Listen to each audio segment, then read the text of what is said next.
ಅದಕ್ಕೋಸ್ಕರವಾಗಿ ಮುಂದಿನ ದಿನಗಳಲ್ಲಿ ರಾಜಣ್ಣವರನ್ನು ಇವತ್ತು ಜಾತ್ಯತೀತವಾಗಿ ನಮ್ಮ ಸಮುದಾಯದ ನಾಯಕರು ನಾವೆಲ್ಲರೂ ಕೂಡ ರಾಜೀವ್ಗೌಡರು, ನಾನು, ಜನಾರ್ದನ್ ರೆಡ್ಡಿಯವರು, ನಮ್ಮ ಶರಣವರು, ನಮ್ಮ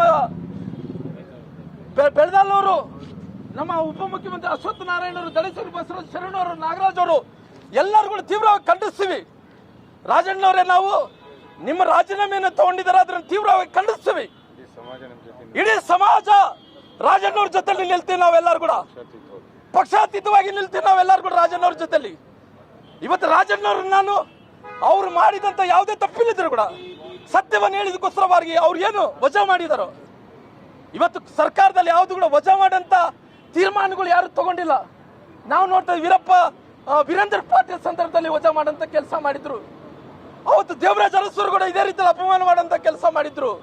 ಅದೇ ರೀತಿ ನಮ್ಮ ಸಮುದಾಯದ ನಾಯಕರಾದಂತ ರಾಜಣ್ಣವರು ಕೂಡ ಇದೇ ಅಪಮಾನವನ್ನು ಮಾಡಂತ ಕೆಲಸ ಮಾಡಿದ್ರು. ನಿರಂತರವಾಗಿ ನಮಗೆ ಸಮುದಾಯಕ್ಕೆ ಅನ್ಯಾಯವನ್ನು ಮಾಡ್ತಾ ಇದಾರ.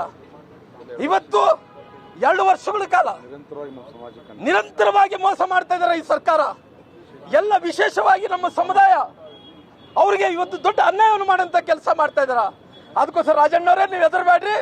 ನಿಮ್ಮ ಜೊತೆಲಿ ಗೌಸಿದ್ದಪ್ಪಣ್ಣವ್ರ ಅವ್ರ ಕುಟುಂಬದ್ದು ಇದೆ.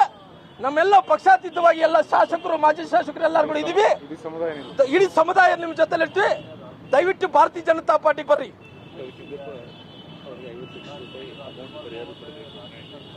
ದಯವಿಟ್ಟು ರಾಜಣ್ಣರೇ, ನೀವು, ನಿಮ್ಮ ಮಗ, ನೀವು ಭಾರತೀಯ ಜನತಾ ಪಾರ್ಟಿ ಬರ್ರಿ.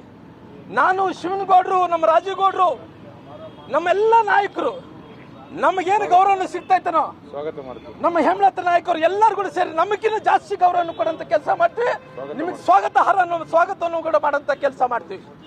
ಅದೇ ರೀತಿಯಲ್ಲಿ ಇವತ್ತು ನಮ್ಮ ಗೌಸಿದ್ದಪ್ಪಣ್ಣವರು ತಂದೆಯವರು ಇವತ್ತೇನು ಹತ್ಯೆ ಆದಂತ ಗೌಸಿದ್ದಪ್ಪನ ತಂದೆಯವರು ಲಿಂಗಜ್ಜ ಅವರು, ಅವ್ರ ತಾಯಿ ಅವ್ರ ಮನೆಗೆ ಹೋಗಿದ್ದೆ. ಅವ್ರ ತಾಯಿ ಕಣ್ಣೀರಲ್ಲಿ ಅವತ್ತು ಕಣ್ಣೀರನ್ನು ಸುರಿಸಿ ಇವತ್ತಿನ ತನಕ ಕೂಡ ಅಳ್ತಾ ಇದ್ದಾಳ.